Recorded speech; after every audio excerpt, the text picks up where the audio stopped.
L'homme ne vivra pas de pain seulement, mais de toute parole qui sort de la bouche de Dieu. Voici votre moment de méditation quotidienne.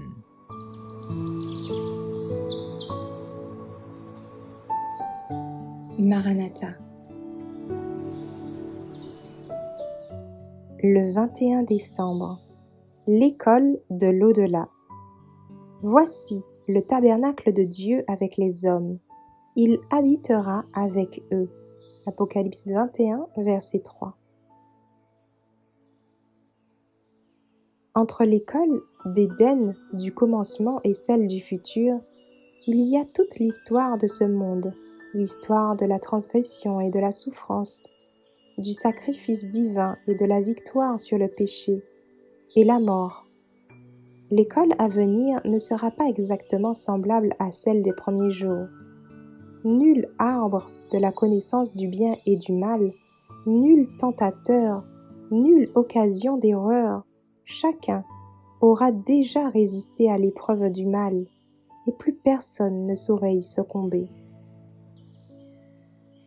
L'homme, à nouveau en présence de Dieu, pourra, comme au commencement, être enseigné par lui.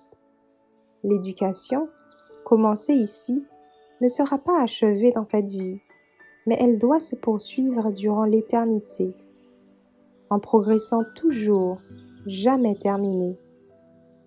Tout principe correct, toute vérité apprise dans une école terrestre nous fera progresser dans cette proportion à l'école céleste.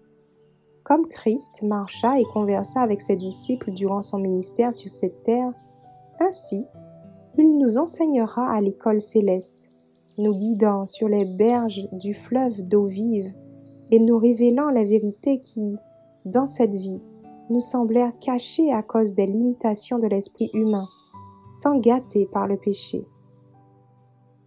Alors, ils saisiront le déroulement du grand conflit qui commença avant le temps et ne finira qu'avec lui. Les débuts du péché, la funeste tromperie dans toute sa fausseté, la vérité sans détour, victorieuse de l'erreur, tout sera éclatant. Le voile qui sépare le monde visible du monde invisible sera écarté. Des choses merveilleuses seront révélées. L'acquisition de nouvelles connaissances ne fatiguera pas notre esprit, ne lassera point notre énergie. Les plus grandes entreprises seront menées à bien, les plus hautes aspirations seront satisfaites, les plus sublimes ambitions réalisées. Et néanmoins, il y aura toujours de nouvelles hauteurs à gravir, de nouvelles merveilles à admirer, de nouvelles vérités à approfondir, mettant à réquisition toutes les facultés de l'esprit, de l'âme et du corps.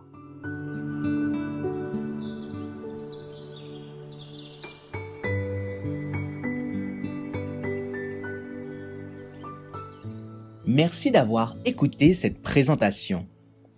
Assurez-vous de nous rejoindre demain pour votre moment de méditation quotidienne avec lereste.org.